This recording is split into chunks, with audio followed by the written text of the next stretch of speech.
So, hello everyone, and welcome to the first section of the Asian Logistic, Maritime and Aviation Conference, in short, ALMAC webinar series. The topic today is the new normal for the logistic industry, adapting to the changing global consumer behaviors. The COVID-19 and the resulting lockdowns have disrupted the global supply chain in a magnitude that the logistic industry had never experienced. At the same time, the consumer preference and also the consumption patterns are changing, urging the need of supply chain optimization. A new normal for sure is coming, or perhaps it's already in place. So, how can the logistic industry get prepared for the forthcoming challenges and also the opportunities behind? Today, we are glad to have the industry and market experts sharing their insights with us. And there will be a Q&A session at the end. So if you have any question for our speaker, please type it in the Q&A boxes below. So without further ado, I would like to pass the mic to Mr. Sunny Ho, the Executive Director of the Hong Kong Shippers Council, to share on the latest development of the global supply chains and also the going forward. What are the logistic industry key areas of considerations? Sunny has over 20 years of experience in trade and logistics, covering areas of sea freight, land transport, warehousing, port operation, and also freight forwarding. So may I invite Sunny, please? Thank you, Harry. Can all hear me? Okay.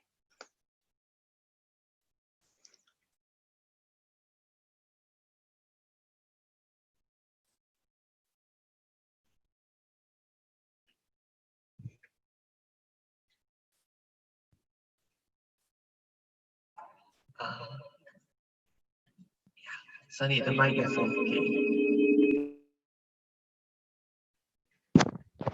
Check.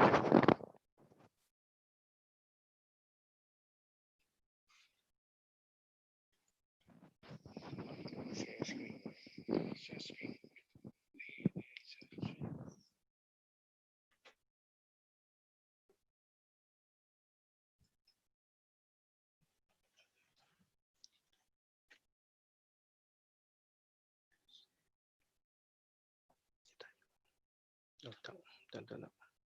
Okay. Yep.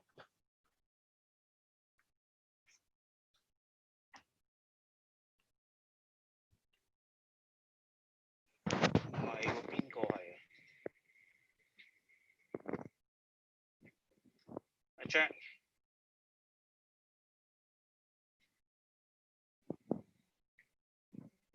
Check.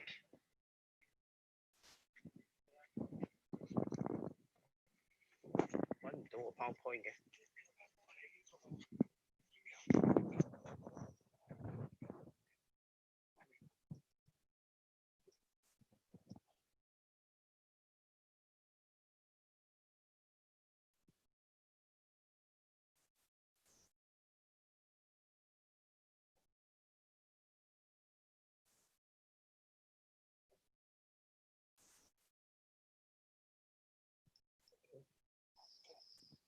得住，咩得住？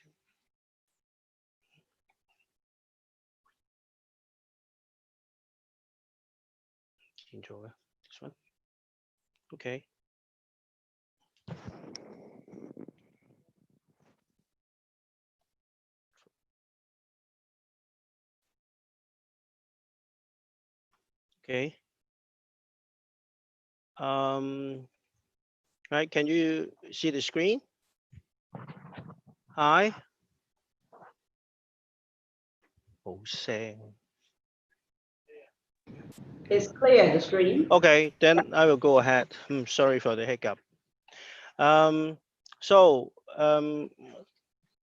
we'll go to the new normals after the COVID-19.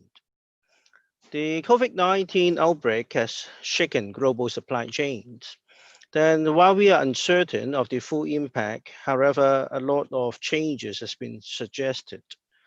Before we come to, see whether the changes, how much they will be brought through, and to what extent that they will impact the global supply chain, then we have to understand the difficulties and the challenges that global supply chain manager have experienced during the COVID-19 period. Well, it starts with China shut down the nation in end January. On the 21st of January, first the city of Wuhan, and a few days later, the whole nation. Immediately, just a few days, well, this is a report from the South China Morning Post on the 5th of February. I'd highlight that, well, just a few days after the shutdown, a lot of all these productions in China have been affected. First, of course, would be those manufacturing activities that have practiced the just-in-time with very low inventory, and then they found that they have been much impacted. Immediately, there are a lot of suggestions how to deal with the situation. Like the manufacturers and supply chain managers, they should avoid single sourcings. They should establish separate and independent supply chains elsewhere from China. And supply chain manager should look through the whole supply chain and to find out the weakest link. And well, many have called it is a trend from globalization to regionalizations. Supply chain manager should establish flexible and adaptive supply chains and also all anticipate an acceleration in digitization and cloud usage. And in the future, it would be a technology-led business model. And in order to deal with the physical shutdown, they call for urgent needs to reduce dependency on physical labor across transportation, logistics, and warehousings. And regarding productions, they should modularize the productions. And also for businesses, they should make critical systems available on the cloud. And particularly for the shipping and logistic industry, the industry landscape that would be facing would be shipping lines have been canceling their services and increased the numbers of blank sailings. And that caused disruptions in booking, in the freight planning, and even freight charges and payment. The industry has been further disrupted or troubled by the operation and services disruptions, including the closure of the ports, the road traffic put on hold, the schedule changes and service stoppage. And for the air freight industry, that due to the cancellation of passenger flights to some areas like Southeast Asia, more than 50% of the freights are carried in the bellies of the passenger aircraft, and that led to a capacity crunch. And just a few weeks after the China also shut down, then there's a ripple effect that's been felt by the productions bases that outside China. Well, even for those low value productions, normally they will keep 2 to 3 months inventory. But however, for the high-end value products, usually the inventory would be as low as 2 to 4 weeks only. And well, when China shut down, global chain managers want to switch to other sources for, say, the textiles and spinning. They may looking forward to India and Kenya. But however, the cases before they could even start or explore these alternative options, then this economy they have been knocked down themselves. Say this is a report at the end of February. The Southeast Asia, the factory, they have been so disrupted, and many of them they have been forced to stop productions. And before we come to see how supply chain could help them, then we have to understand the difficulties and the challenges for the procurement managers and global chain managers. A report by Fori in April 2020 lists out the difficulties or the challenges for the procurement managers. For external factors, the greatest challenges they consider would be the order delay and cancellations, and the production stoppage, and then followed by logistic disruptions. And internally is a cash flow, shop outlet closure, difficult to liaise with suppliers and producers. And for manufacturers, the challenges are similar, but not entirely the same. For external factors, it's still the cancelled orders, but however, they also consider a contracted businesses, that is smaller businesses is also important, in addition to delays in shipments. Again, for internal factors, the cash flow comes first. Then is the insufficient earnings for workers. The production is disrupted by raw materials and part shortages and cost increase. Then a report by Reuters considered that how the global supply chain will change after COVID-19. During the COVID-19 epidemic period, we found trade has flatlined. Then consumers are not spending, and liquidity again is a big issue. Against such a background, then the question for us to ask would be, how could post-COVID-19 supply chain cope with these challenges? And what will be given priorities? And third question would be, who are in a better position to implement these changes? before we answer these questions, then the major considerations would be the supply chain management will be unable to resolve difficulties like business contraction. There's nothing the supply chain managers could do when we are facing less business. But however, another consideration is important in a post-COVID-19 world. Many companies, they have to restrict capex. And economies are suffering from negative growth, and when companies are poorer and then they have less money to spend, they have to restrict capex. Then the question would be, what will be given priorities? So PricewaterhouseCoopers, they made a survey of all these chief financial officers, and many of them, they said that they will curtail capital expenditure. They anticipate more staff layoff, and then they plan to cut IT spendings. The percentage has been as high as 67% of them. They may have to defer and cancel planned investments.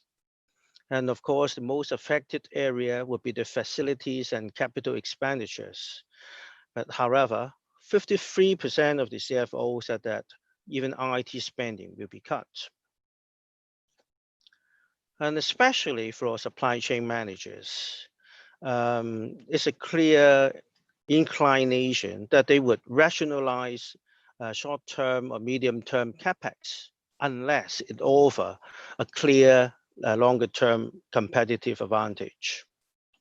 But again, it has been mentioned that even OPEX will have to be reduced in order to maintain financial flexibility. Regarding liquidity, even the working capital, particularly the inventory, they will have to be adjusted in order to ensure ongoing delivery. And also the budgets and saving will be seriously scrutinized. And on the supply chain stability, it is important to identify and implement alternative supply scenarios and risk mitigation strategies. Manufacturers will have to look at the new local sourcings, and then they have to implement opportunities in order to partner with other companies to optimize resources.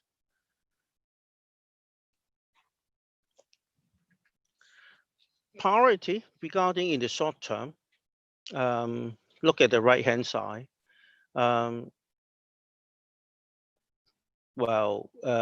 It's been expected they may have to put pause on the Industry 4.0 roadmap. And that is, they will go for a minimum adoption of emerging technologies like IoT, the augmented and virtual reality, or blockchain. But however, they will focus on technology that can produce immediate cost saving, like automation or cloud. And among that, the automation, analytics, and cloud will attract more spending because they could offer quicker cost savings. Like the technology head of DHL mentioned, in the post-corona future, we'll be seeing more AI, robots, and cooperative tools. It's a definite trend that it will accelerate a digitization of the procurement process. And regarding production, we should be seeing more automations. And in the supply chain management, we'll be seeing the data analytic-led supply chain management. Some actually call it a brave new digital world. And then the question we'll ask would be, who will lead the changes? Well, if it is all about technology and naturally, those who have been achieving higher digitization score, seems to have an advantage. Well, look at the Bloomberg figures. Who have a higher digitization score means that they, in the future, they should be able to move faster or more quicker in the process of digitizations. Well, without surprises, well, look at the right-hand side, you'll be seeing Singapore, Germany, UK, South Korea, together with USA, China, Japan. These are the countries that have achieving higher digitization score. That means that they will have an advantage in the adoption of well, digital businesses and also the achievements. But however, the actual amount of spending is important on technology, on research and technologies. So for this chart, it is important to look at the size of the circle. The bigger the circle, that means the more resources and the amount of investment that this country made in technology. The biggest one is United States, and then followed by China, Japan, and then Germany. So if the assumption that the proportion of investments, proportion of return is related to the investment, then we should be seeing this country will take more a lead in the future.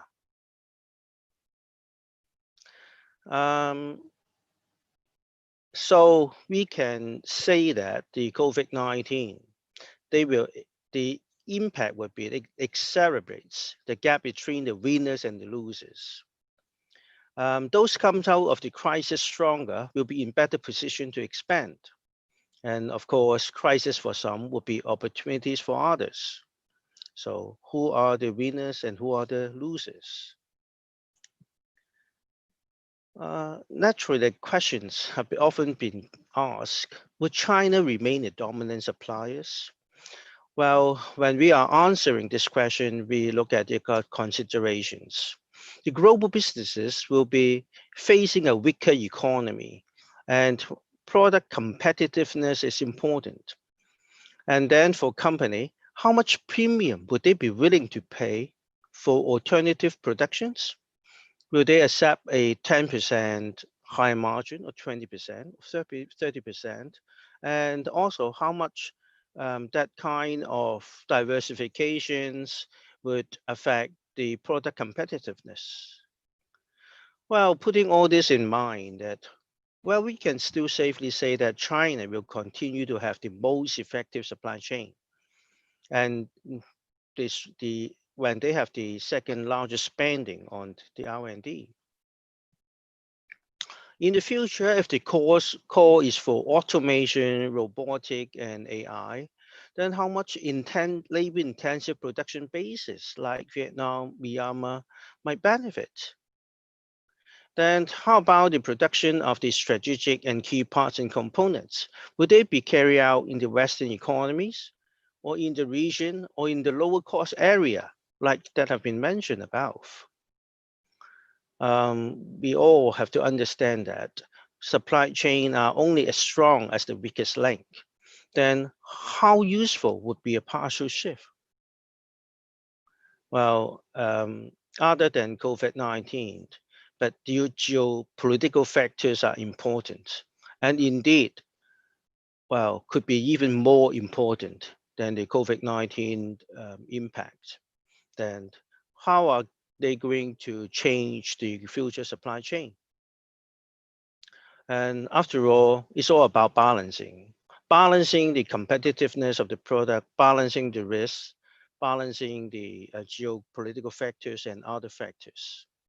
So will every companies, they may have different considerations, but however, it won't cause an upside down changes when all factors have to be considered.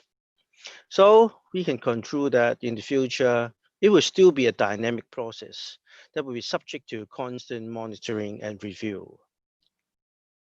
Thank you. Yes. Okay, thank you so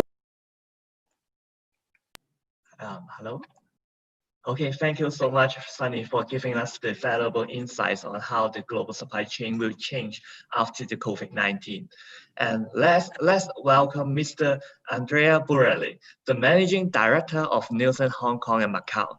Andrea will illustrate how the marketplaces have been evolving and what consumer behaviors and trends that the logistic industry shall take note of. Andrea has more than 15 years of senior managing experience, including several senior roles in Nielsen and also managing position with various FMCG manufacturers. And may I now invite Mr. Andrea, please. Thank you, Harry. I hope you can hear me well. Let me share my screen so that we can get started. All right, so I believe you can see now. So first of all, good afternoon, everyone. I'm glad I can share some of the trends that we as Nielsen observe, because indeed we are in a quite privileged position as a company to measure how consumer sentiment and how consumer expectations are evolving over time. And I would say even more importantly, how these changes translate into changes in, for example, actual sales, which is at the end of the day, what it really matters for all of us, because it drives the business. So what I'd like to do today in this time slot in front of us is to provide you with what I hope is a simple framework which you can use to interpret the impact that we have observed on consumers when it comes to the impact, of course, of COVID, and which is an impact which we are observing is sticking with consumers, at least to some extent. So it's going to be very important also, and above all, for the upcoming future. So let me jump into this framework. What you can see is, as I said, a simplification of what we see, but I hope indeed it can be of help. So what we have observed during the time of the COVID are three major, let's say, changes, which you can see at the bottom of the slide. First of all, an unprecedented level of shift in the demand of consumers. Secondly, when it comes to the shopping location, so the actual place where consumers have been purchasing have also changed. And third, also very important, the perception and the decisions in terms of value and price have also been heavily impacted. The level of change of these three pillars, as I said, was unprecedented during the time of COVID, but also still continue to be different now, and we expect it will continue to be different in the upcoming months. And the reason for this goes back to the 2 points, to the two drivers that you see at the top of the slide.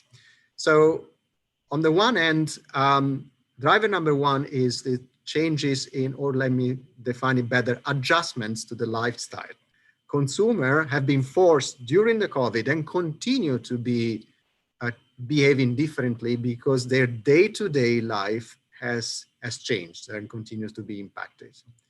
And the second element is, and Sunny already introduced the topic extensively, the consequence of COVID is also a recession, which is impacting at different levels most of the markets globally.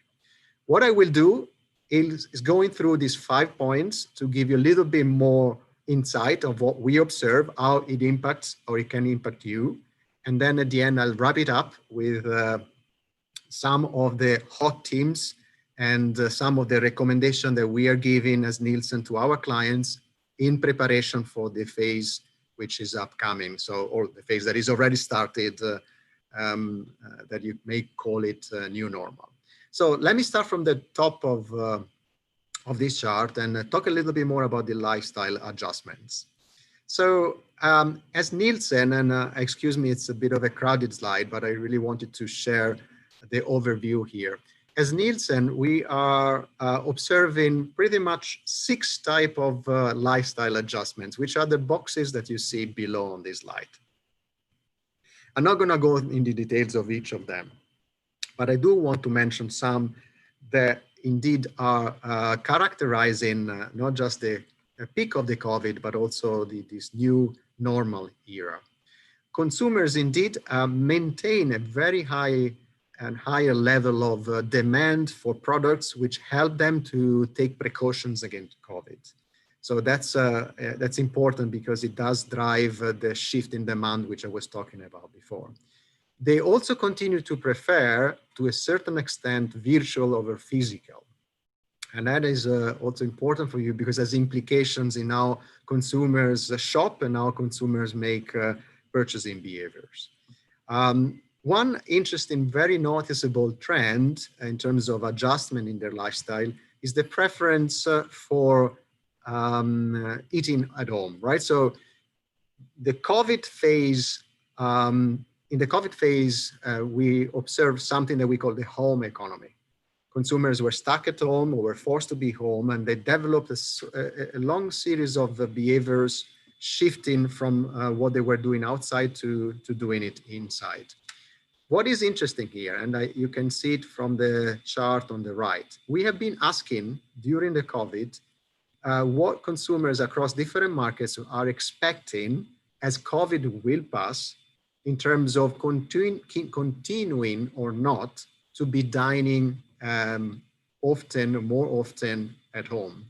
And what you can see that, interestingly, markets like Hong Kong, which is the market I'm responsible for, more than 70% of consumers claim that they will continue, even after COVID, to eat more frequently at home.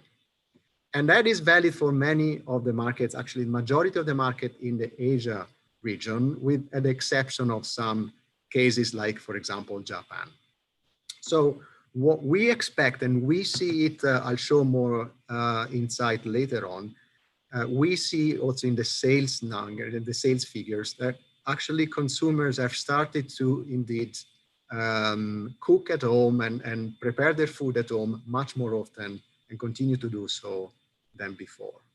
So as I said, just a snapshot of the key trends when it comes to how the everyday life of the consumers has been changing and we expect will continue to be impacted.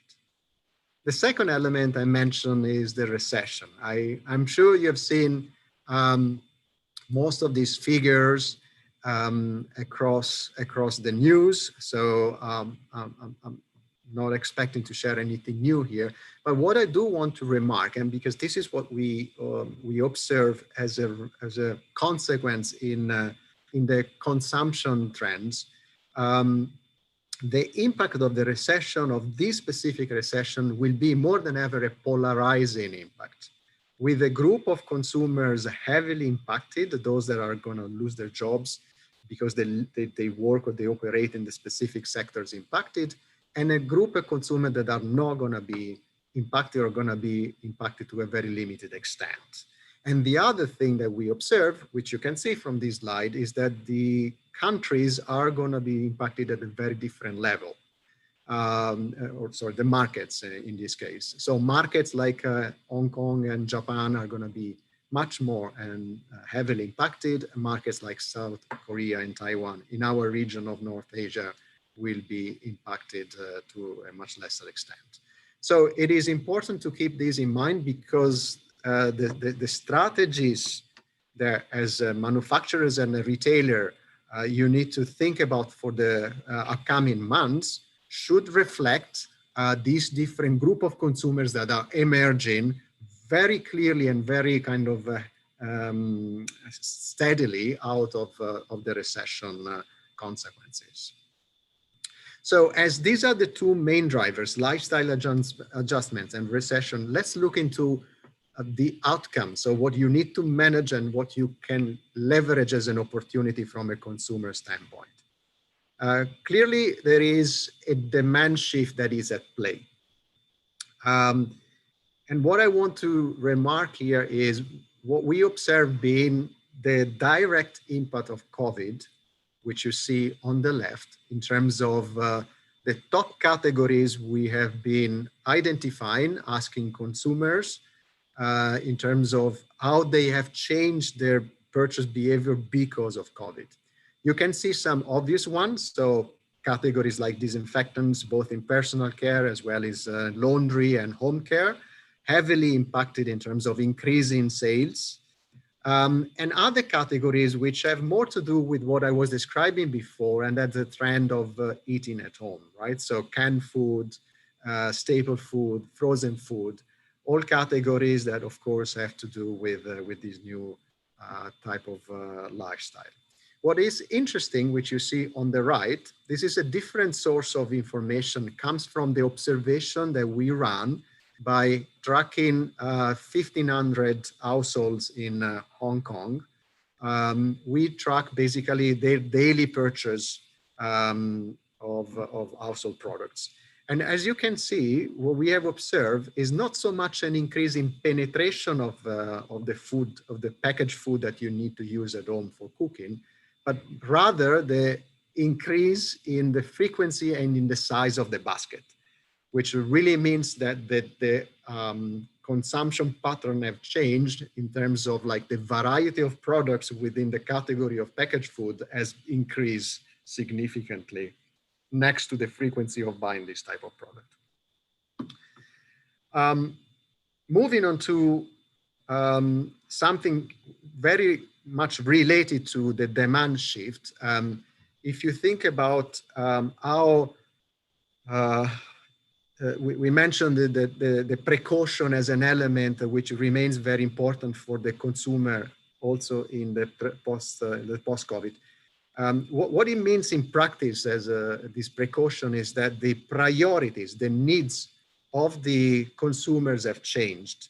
And we have observed that this data comes from mainland China. We have tested a long list of product claims with the consumers. And what we observe is that these claims, the relevance of these claims have changed.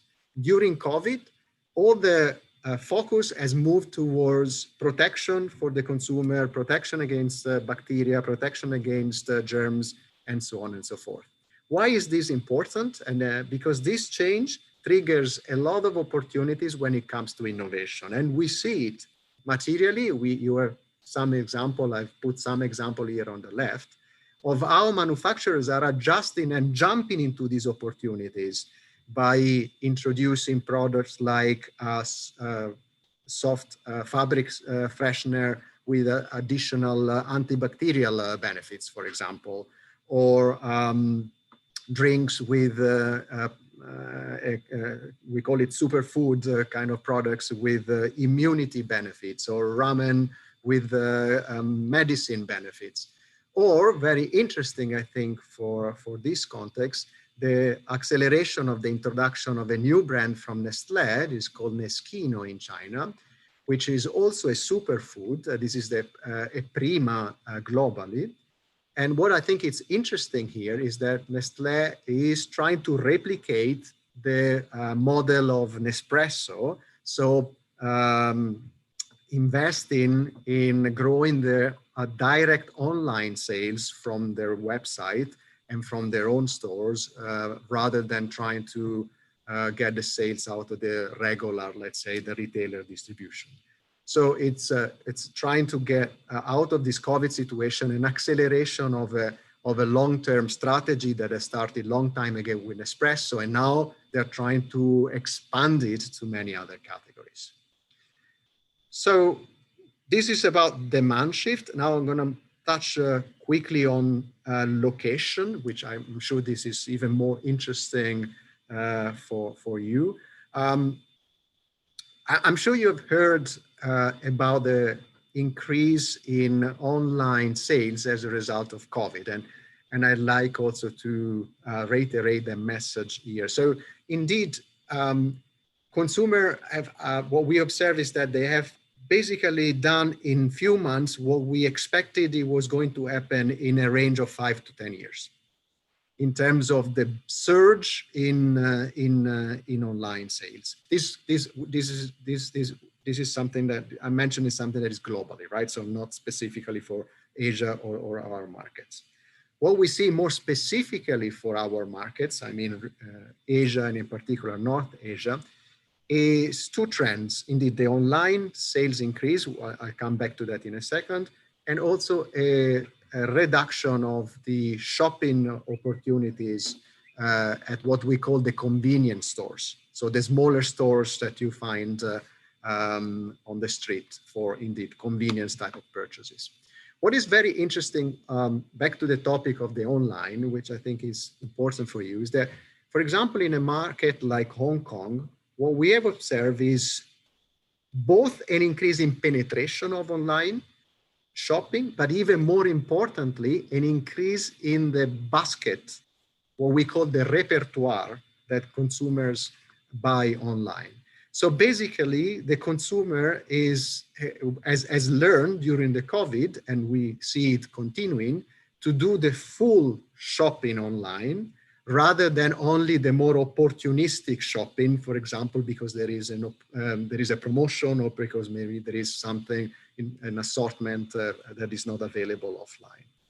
And of course, this poses a big, I think, pressure and positive opportunity towards manufacturers to now start to use in online as a real alternative channel to the brick and mortar. Also, I think very interesting, linking to the topic of online, we have asked consumers what is their experience and what is their ideal scenario when it comes to delivery timing, which I'm sure it's a hot topic for many of you. As you can see, again, this is data from Hong Kong. Their current perception, this is based on what consumer claim, is that on average, the delivery takes 3 days. But their ideal scenario is that it goes down to 2 days. I would say there's good news there, that they are already expecting the delivery time to be lower than that, but it does pose a challenge because the consumer knows and expects it to be indeed faster than what happens today. And then lastly, I'm conscious of time. I'd like to quickly touch on the, again, perception now of two different elements, which is price and assortment. I think this is very interesting. Again, it comes from the perception of the consumer, but it does match what we see in this real sales data. The COVID situation have created a divergence between offline and online when it comes to the product range available. Completely two different trends. Online, the availability has increased in terms of product range. Offline, the opposite. So opportunistically, retailers have focused on the categories which saw the demand shift, but in general, the consumer experience is that the availability, the extent of the availability of product has decreased. On the other hand, from a price perception standpoint, across both offline and online, consumers claim, and we believe that is actually true, the price have gone up, and the overall feeling is that the consumer is entering the post-COVID with a level of prices that have increased. And the reason for that is basically that in many categories, the level of promotion during COVID has decreased. So why is this important? Is because it does give the manufacturer the opportunity to resettle the promo strategy, because there is kind of a gap now in the past 3-4 months. But at the same time, given the recession, some key decisions needs to be made in terms of what is the optimal strategy to address the need of the consumers that are going to be more heavily impacted by the recession, right? Or those group of consumers I mentioned at the beginning. With this, I'll jump into the very last slide, which, as I said, this is the slide that we use with our clients, is kind of touching on the hot topics for the strategizing of the next months.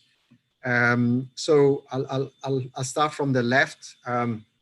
What we recommend our clients to do as a result of the lifestyles changes we recommend to assess or reassess what are the occasions of consumption that are now more important for consumer. Again, for example, the in-home experience, the home economy, the in-home dining can be a very good opportunity, not just for product innovation, but also from a media and marketing strategy standpoint. Consider that we observed, for example, in South Korea, that on average, the consumer during the COVID period spent 50 minutes more in front of the media versus before. So massive increase in exposure, although of course the vehicles are different. Hot topic again is online. It goes without saying, given what I showed before, it's top of mind for most of the CEOs and the general managers we talk to. So reassess the shopper journey is critical now, right? So now the online has gained a significant role. Reassessing how the shopper takes the decision in his journey, both online and offline, is critical. And be aware that in many cases, being leader in offline is no guarantee for being leader online. There is a white spot online to become what we call kind of online captain, right? So as a role. So don't give for granted that you're going to be leader or there's no opportunity there. From a price, promotion, and private label standpoint, as I said, we are entering a phase in which and is unprecedented. There's never been such an opportunity to reassess what's the right approach from a promo strategy standpoint. And also very important, how to respond to what we see emerging as an increase in private label distribution and diffusion, as retailers are pushing for this to accommodate the demand of the financially constrained consumer. We know from past financial crises that the elasticity doesn't necessarily change in a period of a crisis for the products that already are on the shelf. What it can be a good strategy to consider is maybe introducing value brands as alternative to more premium brands. And then also, I think very important for you, the assortment shift lead to the need of reassessing what's the optimal assortment. Oftentimes we see very small percentages of sales of a category being driven by a very big number of SKUs.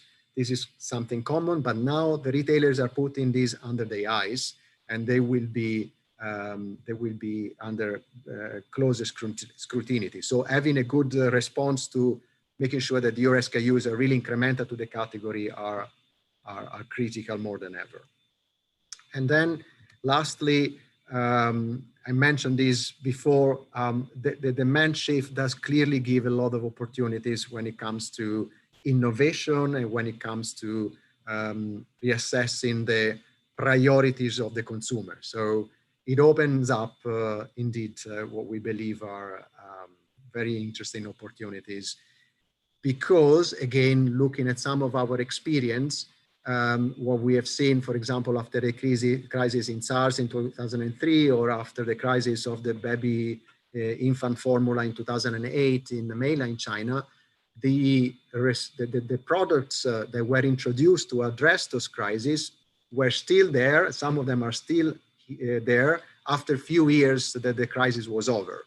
So trying to say that these opportunities are there to stick in most cases, are not necessarily just opportunistic for the crisis period.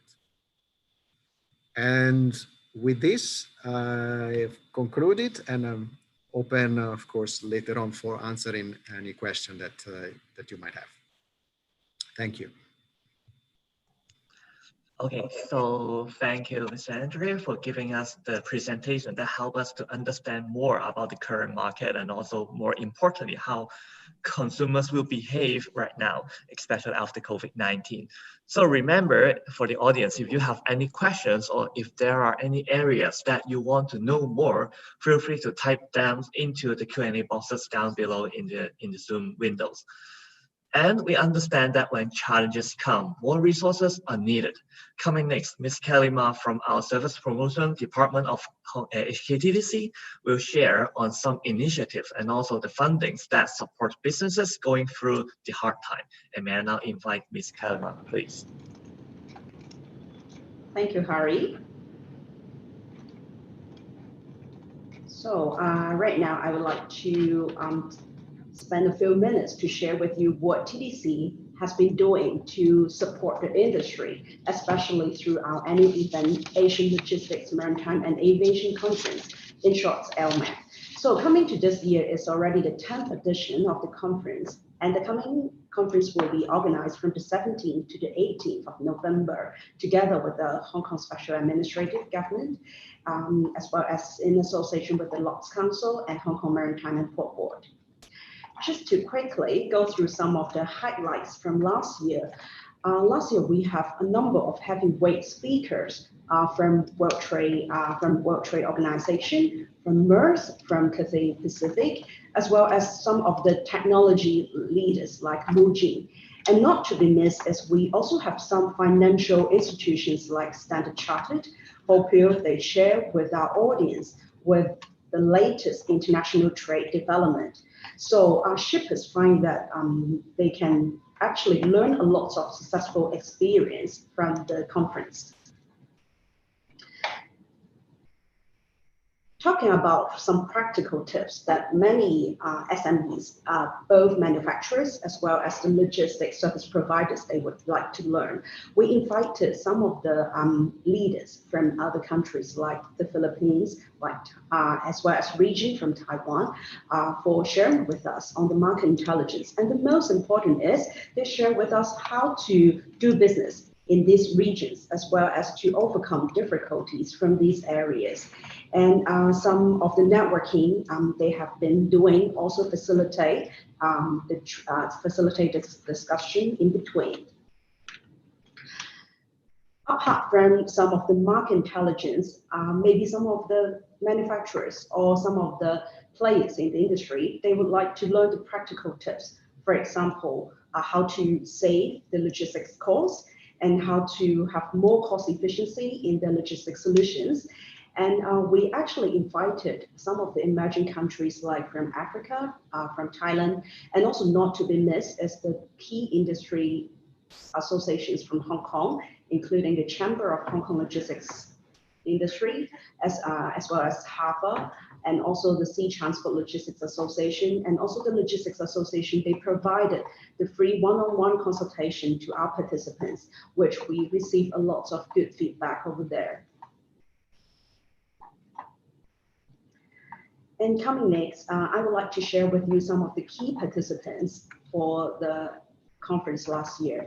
Apart from the leaders from the logistics industry like OOCL, like Carry, and also the Hong Kong International Airport, the most important is we engage a number of shippers that are the logistics service users to join our conferences, which you can see from the name. Because the most important is we would like to have the platform for the service providers to mingle as well as to network with the users, which are their potential business partners. And coming to the 10th edition this year, as Andrea and also Sunny has shared with us, we have been facing a lot of challenges from the COVID-19 this year.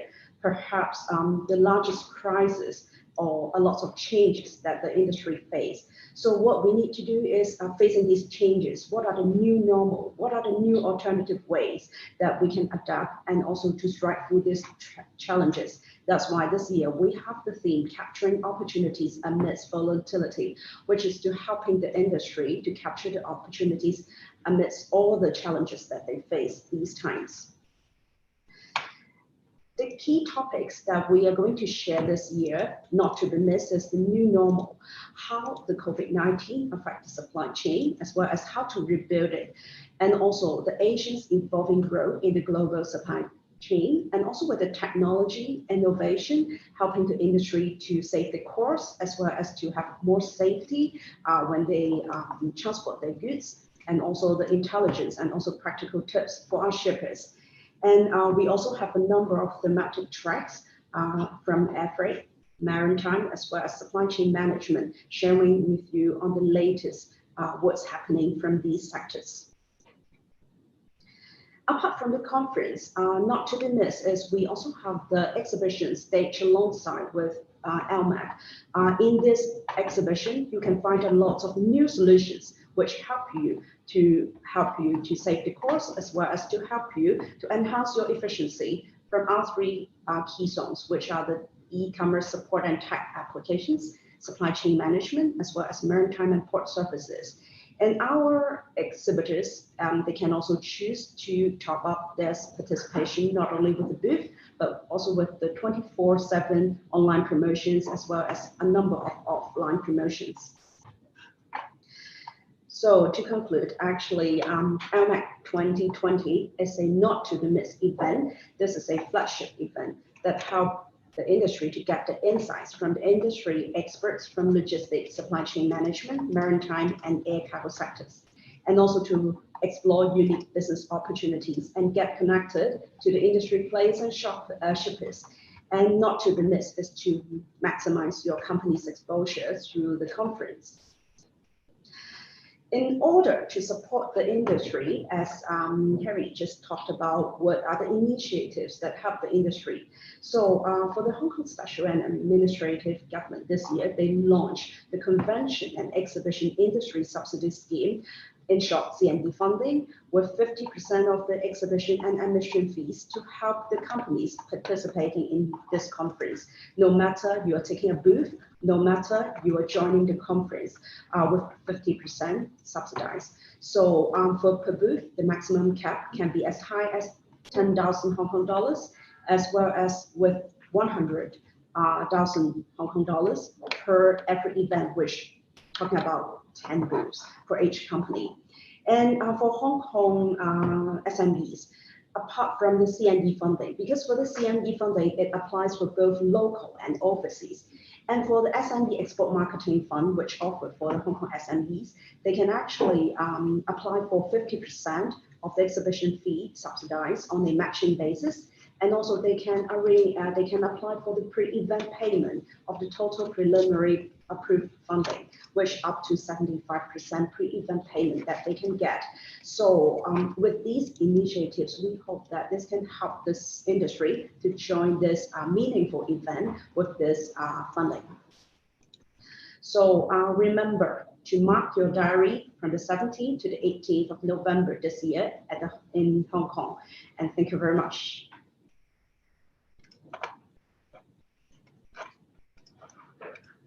Okay, so thank you, Kelly, for introducing the ALMAC to our audience. So we now come to the Q&A section. So remember, if you have any questions, you can always type it in the Q&A boxes and let us know. So I know Kelly already has a questions, and so Kelly, you get the mic, please. Okay. Actually, we have quite a number of questions for our speakers. And may I first of all, we have a question for Andrea. We would like to know why consumer will move from private label to traditional label. Yeah, so we would like to learn more views from you. Yeah, thank you, Kelly. And I think it's a great question indeed. So let me start by saying, when I joined Hong Kong, actually a few months ago, I come from an experience in Europe. I observe quite of a big difference in terms of penetration of private labels in a market like Hong Kong. We're looking in grocery, we're looking about 4%. In Europe, we have markets that are 20 or 30%, even more. So not saying that we necessarily need to follow the same path, but just as a benchmark that in a way we live in a bit of a rose zone from a manufacturer standpoint, and a big opportunity from a retailer standpoint.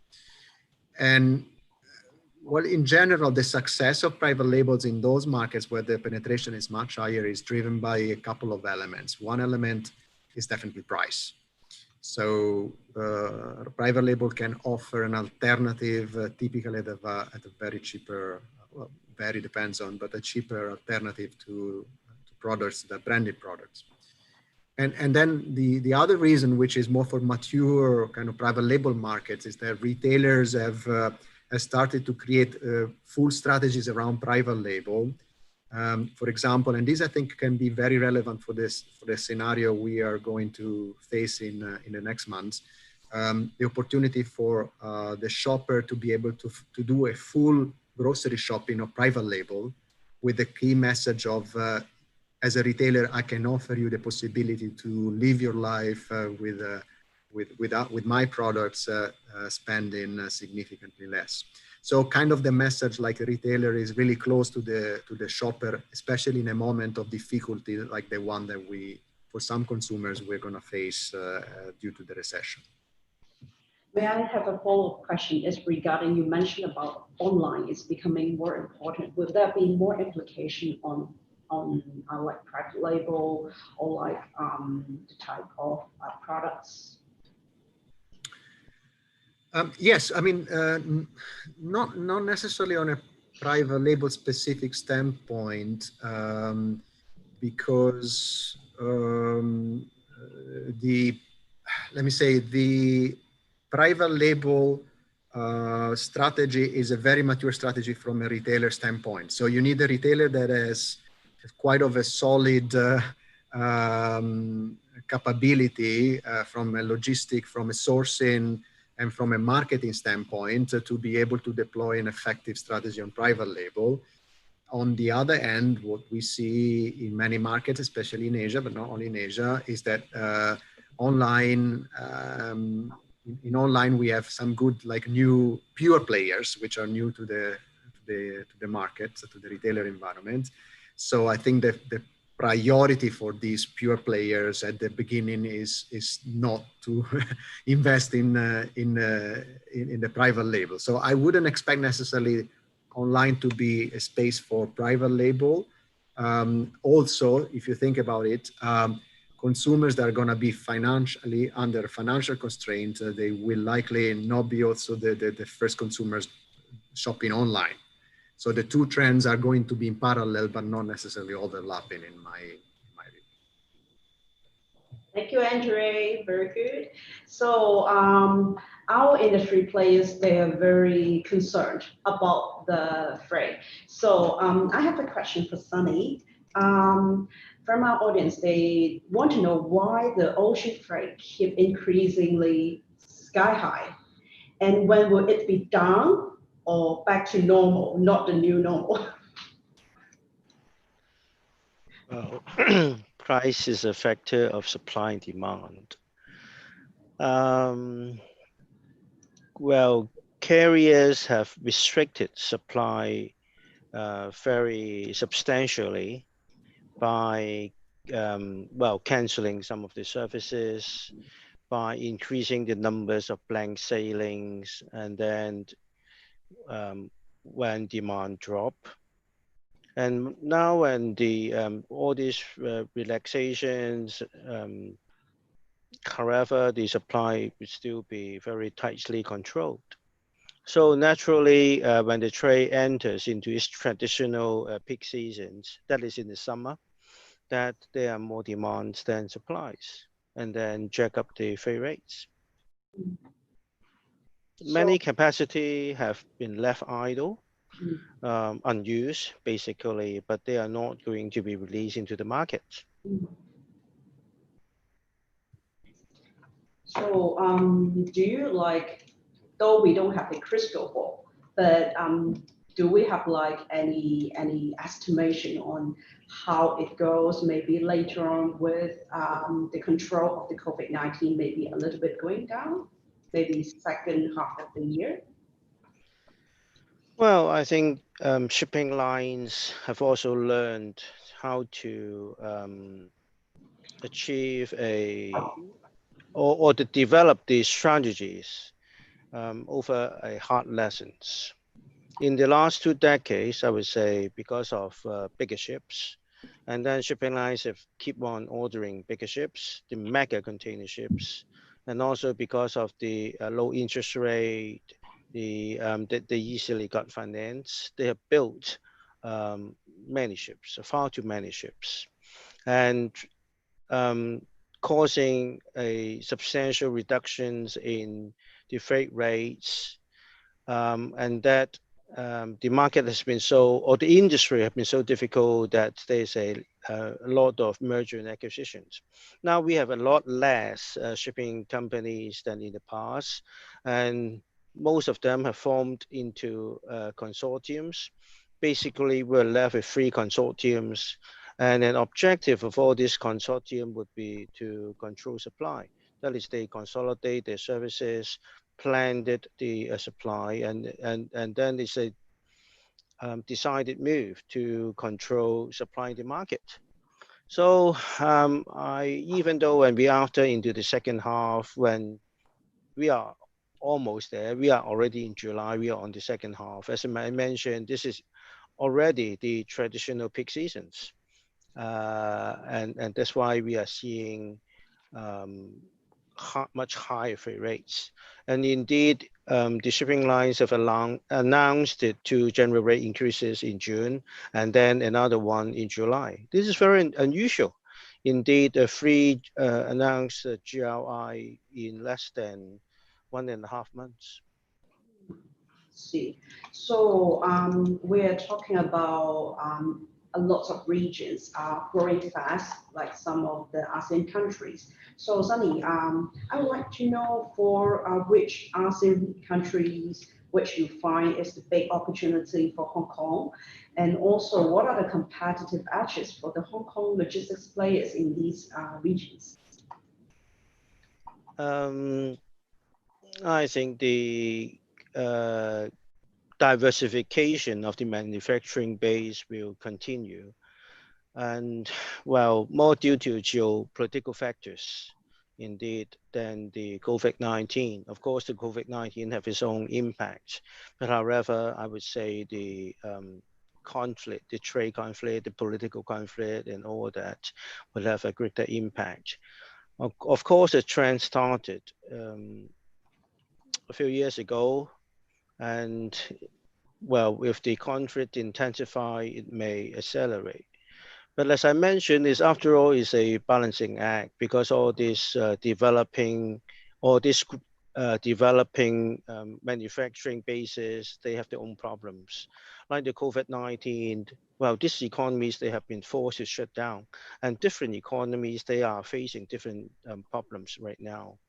And after all, when you move production activities or facilities elsewhere, there are many factors that you have to consider.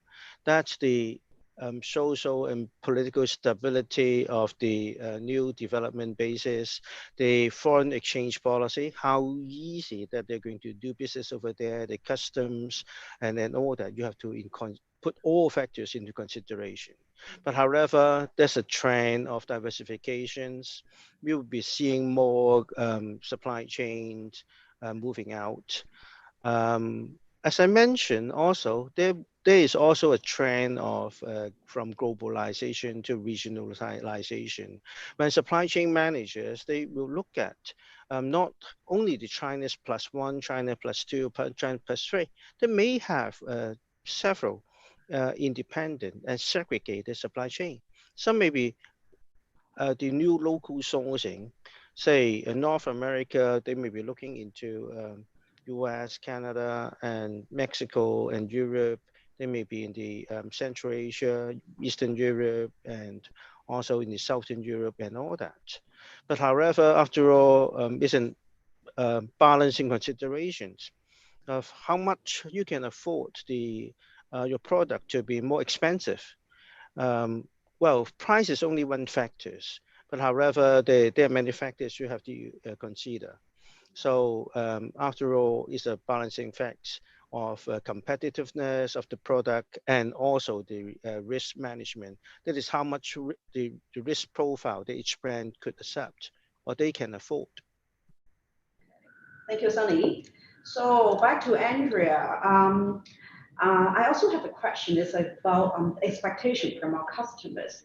So apart from faster delivery, which our customers are expecting, what else do you foresee they will expect from the support of the supply chain management? So if you think, for example, at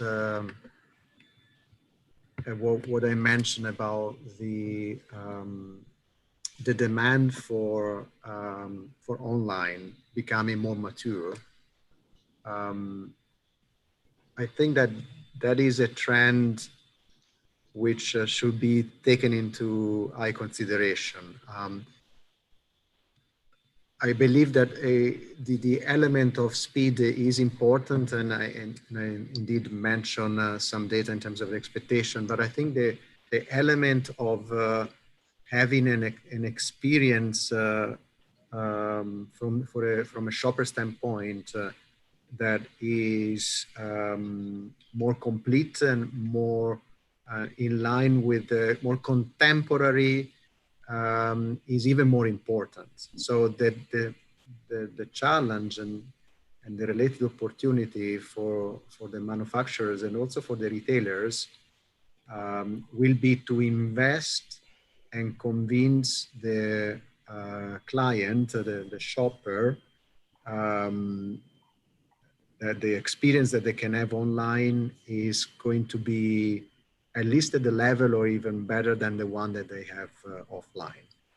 And that means, in practical terms, means adopting techniques of optimization of the shelf, understanding of the ROI of the different promotions and visualization of the products and price choices. So all the techniques that that we use offline, that starts to apply them online. So that's what I call the maturity of online is the next phase of